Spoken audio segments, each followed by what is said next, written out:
Shut up, Evan. Jodie Turner-Smith, I am so happy to have you here today. I'm really excited to be here. We've been friends, but on the internet And internet friends. for years, and I feel like it's finally time to make that IRL, and so it's happening here today. It's happening right now.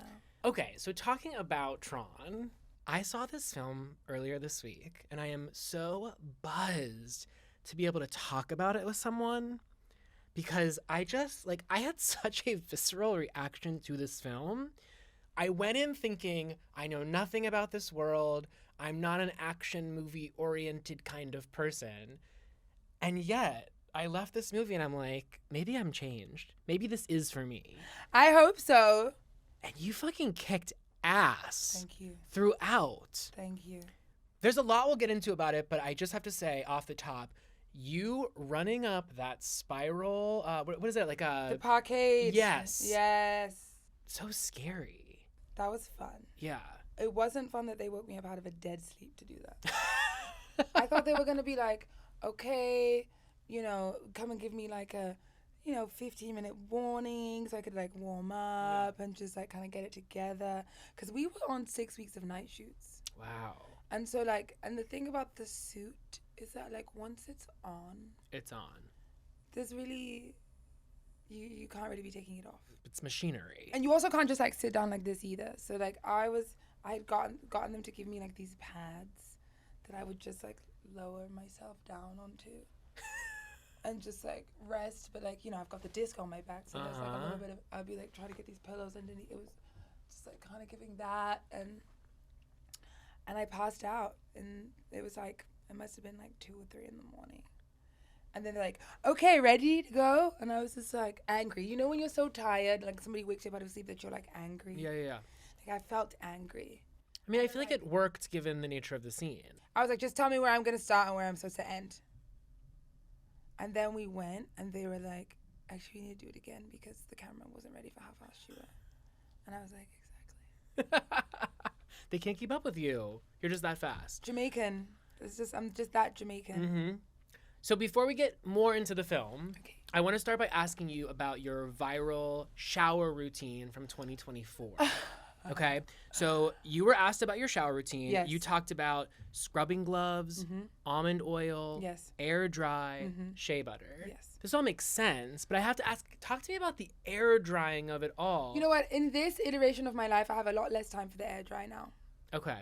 Like, I have a lot less time for the air dry, but I still try to do the air dry because what I do is that, like, while I'm drying, I can do my face. Okay.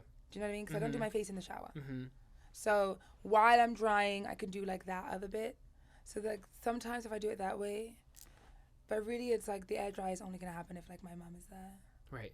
Because she can, like, help me. I mean, I'm a mother. My daughter's, like, what? Like, it's a lot ashier than I'm used to being. Were you surprised that the clip got so much pickup, that people were so intrigued by your routine? I think people really like to know, like, real ways that someone is, like, taking care of themselves. And I think it just goes to show that I need to start my own skincare line. You do. And I'm here to launch it today on your podcast. Fantastic. No, but also I was really inspired because I'm a loofah person. Yes. But I'm like, I need to get into these gloves. Babe, the gloves are everything because, I mean, it's like toe shoes, right? Uh-huh. It's like we're really using our hands in the way that they're meant to be used. Okay, not like this, but like we have fingers. You can get it everywhere. You can get, Get in everywhere. get in everywhere. It's important. It's really, really, really important. Okay, so talking about Tron, when the film was first brought to you, how was it explained as to how it was going to look and feel and how you fit into that? Really, I have to be honest, the script was actually really good. And a lot of times films like this get made in the edit, but this was actually on the page. And I remember I had always like had this dream, like one of my like bucket list aspirations as an actor was to be in a movie. Like I remember watching The Girl with the Dragon Tattoo, the American remake, starring Rooney Mara, and I remember listening, like watching that film and hearing that film and being like, one day I want to be in a film that is scored by Trent Reznor and Atticus Ross.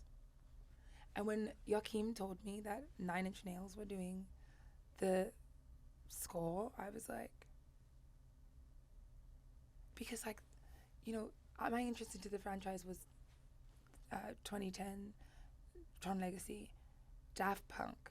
Like, it was really, I think, Daft Punk that even brought me to the movie more so than anything else. You see the girl with the dragon tattoo. You're like, I want to be in a movie that these guys score.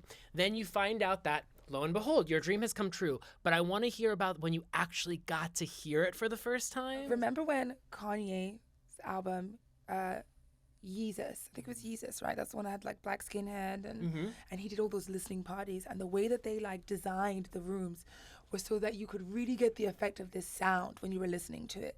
I was like, this is what we need for this album. Yeah. We need something that's like an almost like interactive experience where people are standing in a space where it's like a fucking warehouse party, hearing this album like going through their bodies. Yes. But that is going to be when you go to the cinema to watch our movie. Yes. That will be your... But I do think this is one of those films that I do think it's worth going and seeing several times, because I think that like the first time you're taking in, I mean, again, the visuals, the acting, the costumes, the sound, but it's like, I want to go back again now that I know how much attention that this film renders for, that I want to go back again and be able to experience it. And now that I fully understand, again, I went in blind. I didn't even know Tron Legacy. Really? No, there's a movie starring Greta Lee and Jodie Turner-Smith, right? So I'm preceded.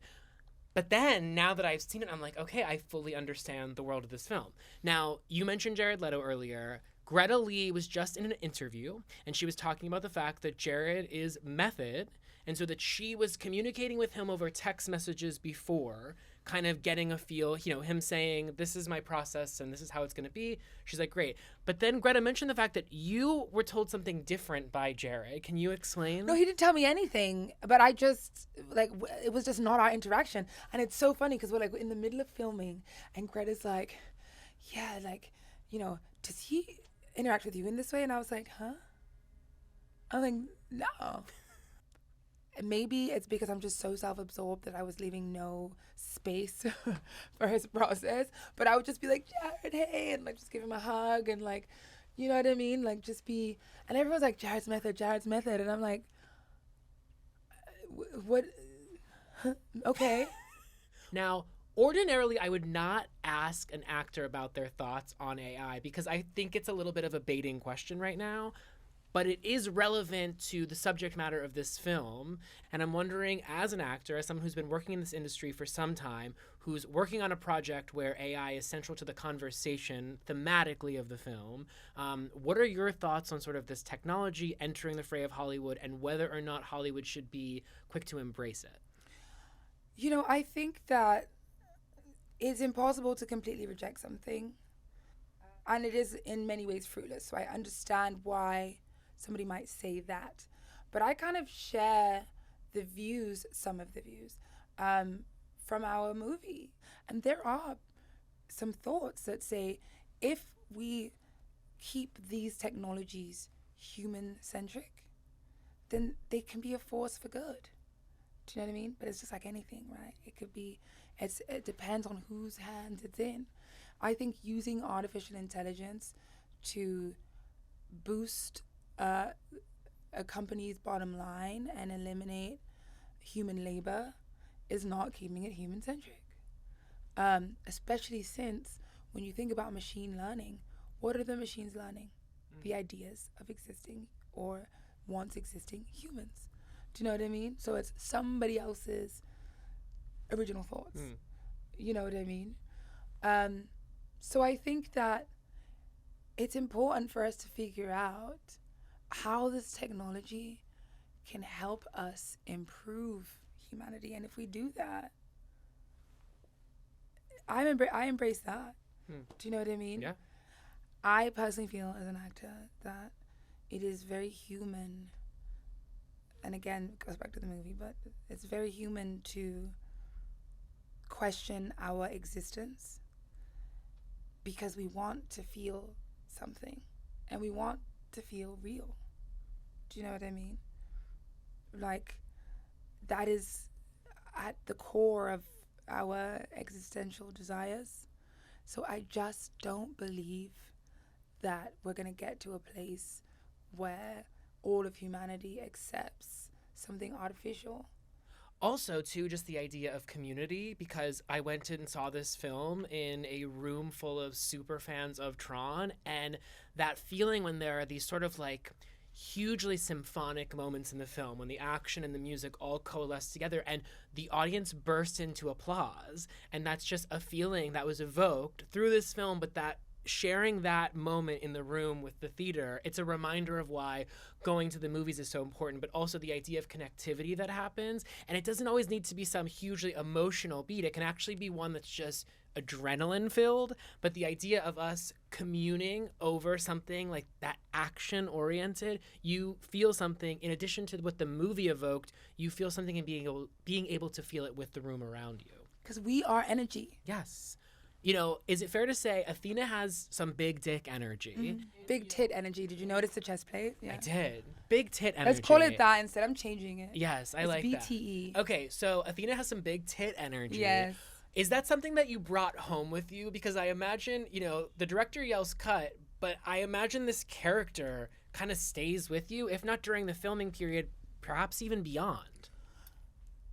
I mean, I would like to say that I have big tit energy just as JTS.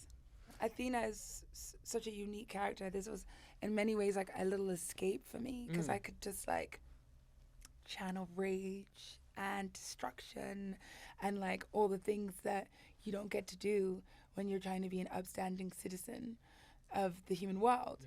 Yeah. So in some ways, no. But of course, in some ways, yes, because Athena was also this great gift to me because I was working so hard at strengthening my body. And as I did that, I not only got physically stronger, but I got mentally stronger. And all of that just permeated my life. In many ways, I feel like, yes, obviously I'm like channeling the warrior energy of my ancestors and who I am inside. But she gave me a gift of strength. And really the largest thing was just what it did for my mind. So I absolutely took it home with me, you know. But it was like, it was an outlet. Like I could be angry at work and just like fucking get that out. And I could go home and just be strong, but love. I want to hear more about putting on that suit in terms of what it does for you as an actor. Because again, what we were talking about earlier is like you read the script, but to fully visualize and understand what this film is going to be, the script can't fully contain all that. And so, yeah, I'm wondering about first putting on the suit and how that maybe perhaps fully realized the character for you. Yeah, I mean, I think it's, and hopefully this is not misattributed like many quotes are, but I think it was Jack Nicholson that said, let the wardrobe do the acting. And so it's like, it was interesting to like get all decked out as Athena because it's like, I mean, first of all, based on the physical constraints of the suit, you know, you're walking different, you're moving different, you're moving through the world in a different way, you know. I walk into that room and they've lit my suit up and it's like, you know, I'm a fucking superhero. And by the time we were starting to get towards the end of production, like you could always tell when it was a new suit. You know what I mean? You're like, wait a minute, you're like, this is a new one, isn't it? Because you got to break that baby in again, you know. And then that's the other thing. It's like you're sweating in that thing. You are exerting. Okay, so then sometimes it's like after you get to a point where you've kind of softened it up, it's like nice, and then they're like they put you on a new one, and you're like, okay, back to RoboCop. Yeah, back to RoboCop.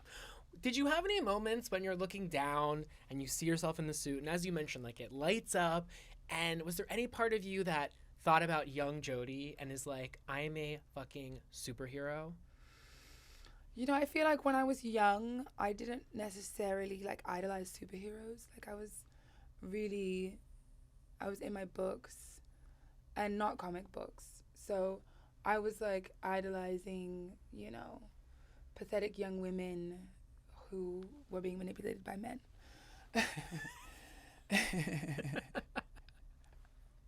Literature, darlings. No, all jokes aside, really more so, it's like I'm doing this and there is like a little person who's looking at me do it. And it's more like I'm seeing myself through her eyes, you know? And it just makes me feel so proud to like show her that like Mommy's a warrior. You talk about reading literature when you were young, and to sort of look at the timeline of Jodie, actor, before you were an actor, you were working as a model. Before you were working as a model, you were working in finance.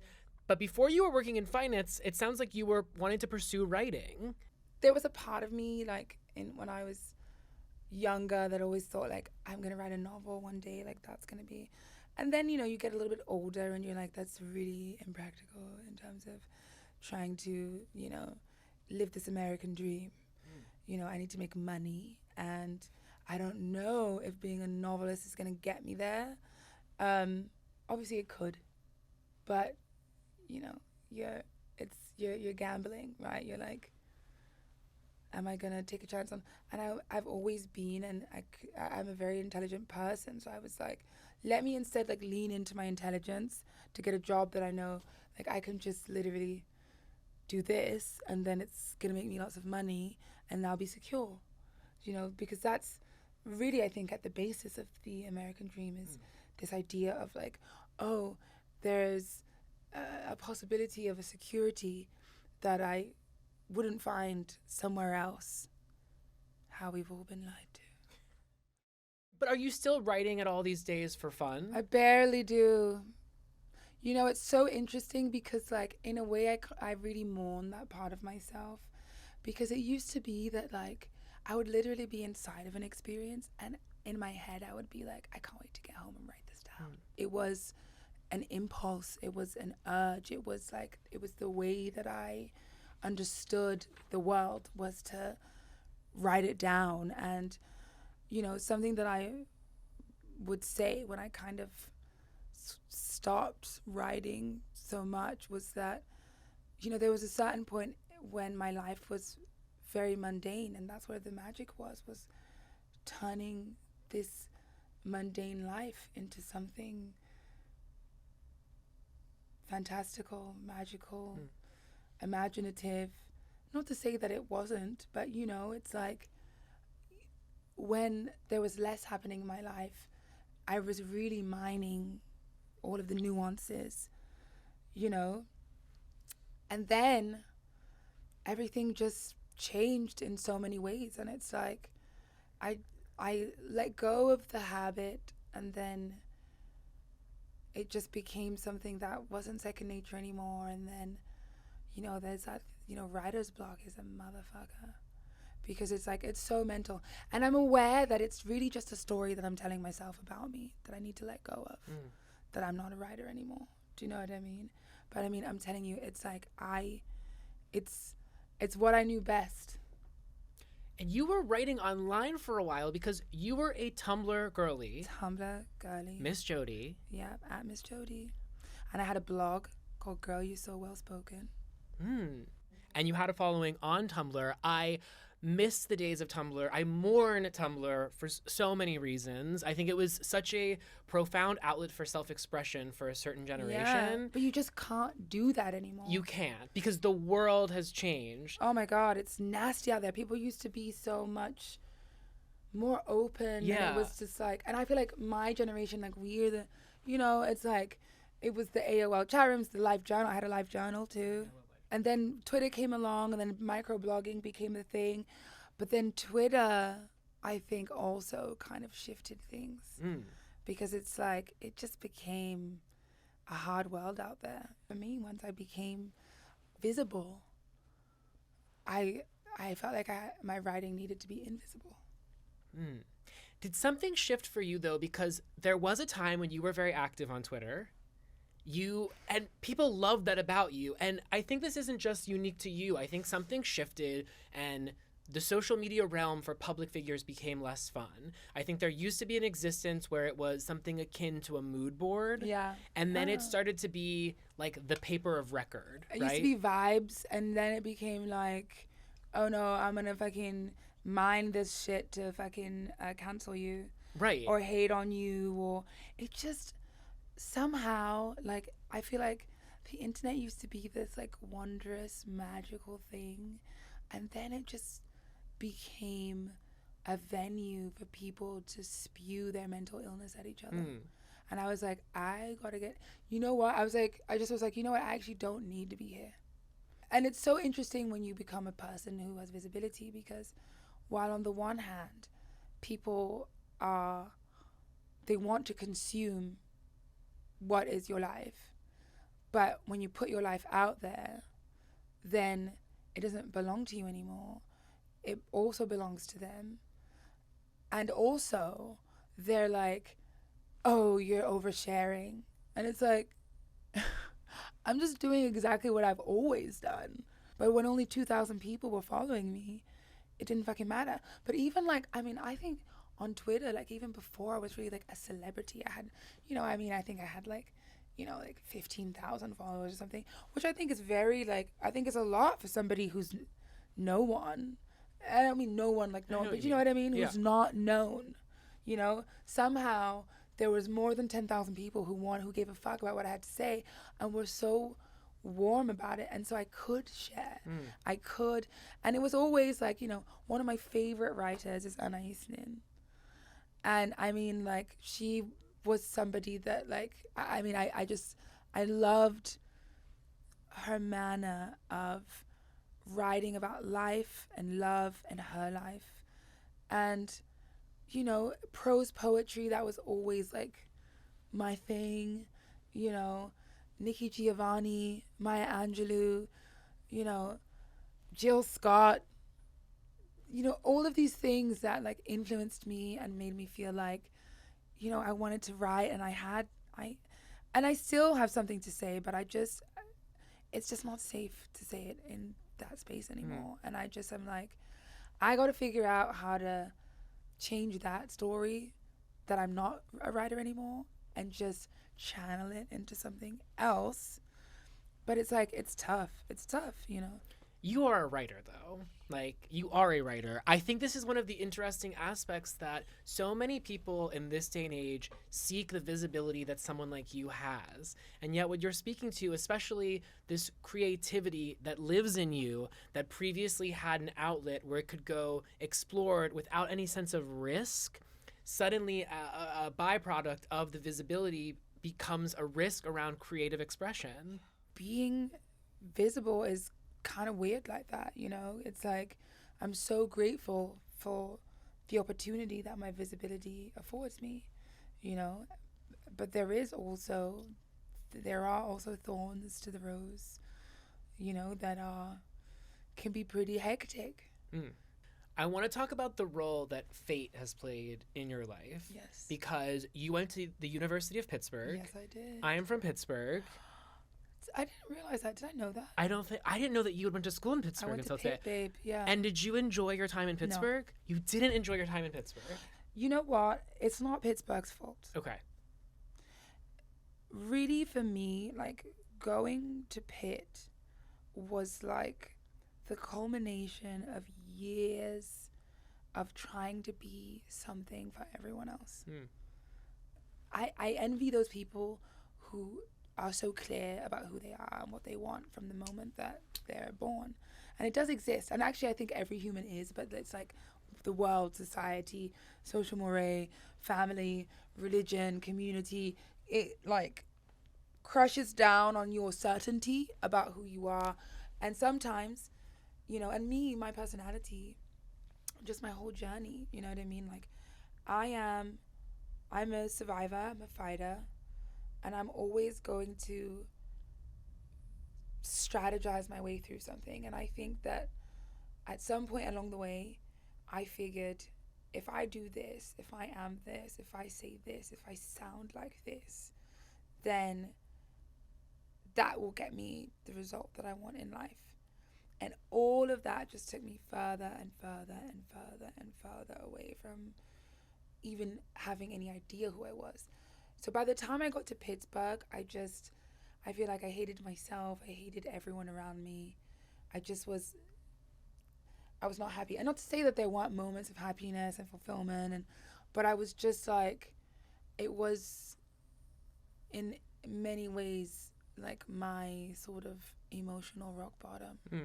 So you're pursuing finance at the University of Pittsburgh at the time. Mistake number one. you go to an NERD show in Pittsburgh. You're backstage, you meet Pharrell.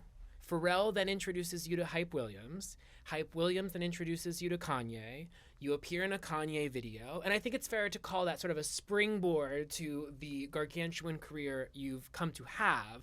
But so I'm wondering, do you think fate plays a big role in your life? I mean, fate, God, the universe, whatever you want to call it. For me, and at this point in my life, and you know, there's a reason why I feel like as people get older, they get more religious. Because, and not even religious, but like more spiritual. Because you're like, you go through shit in life and you're like, there is no way that I can explain this other than trusting in an unseen and unknown force.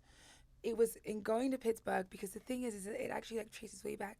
It was like either my freshman or my sophomore year. I was a huge Common fan. Common was on tour with Kanye, but I think that was the year he was doing this movie Smoking Aces. He drops out of the tour. I had gotten tickets. I wasn't going to go anymore. My friend's like, come on, we're going. I'd never listened to Kanye's music. I go to this concert. My friend is sitting like front row, and we're like up in the rafters, and I'm seeing that like across the auditorium, they're not like checking people's tickets. I'm like, girls, let's go. Like, we could go down. They're like, we're not. You know, but as I said, I'm crafty. So I was like, I'm going to go check it out first. I'll report back. I went. I was right. They were not checking. And I'm like sat there with our friend. She was like, it was like fourth row she was in. And they're like, you know, I called them. I'm like, no one's checking. Like, come down. They're like, no. And I'm like, then suddenly the lights go down. The concert's starting. And everyone just like pushes to the stage. I'm in the front row. I'm at this show. And there's a guy who's singing backup vocals, like, cause, you know, vocals for Kanye. And he's like looking at me. And I'm like, and then security comes over. And they're like, Tony wants to meet you. He wants to know if you'll come backstage after the show. And I was like, because I'm just not that girl. But you know which girl I am? I'm going to be the one who's fucking making it fun for all my friends. So I was like, I'll come if I can bring all my friends. And he's like, okay, how many of you are there? And I was like, 10. And he was like, okay. And I'm like, hero of the night. I'm bringing everybody backstage to meet Kanye. We go back there. I meet Tony. He's like, and Tony, it turns out, is Kanye's cousin who's like been working with him for years. And Tony and I we remained friends. So, you know, I had gone through school. I had interned at PNC Bank. And at the end of my internship, they offered me a job. So I knew going into my senior year that I was going to be working in middle market corporate banking. When I start working at the bank, Carmen goes on tour with NERD. NERD then comes to Pittsburgh to do a show. We literally pick the guys up, drive them to their rehearsal. We're just like backstage with them before the show.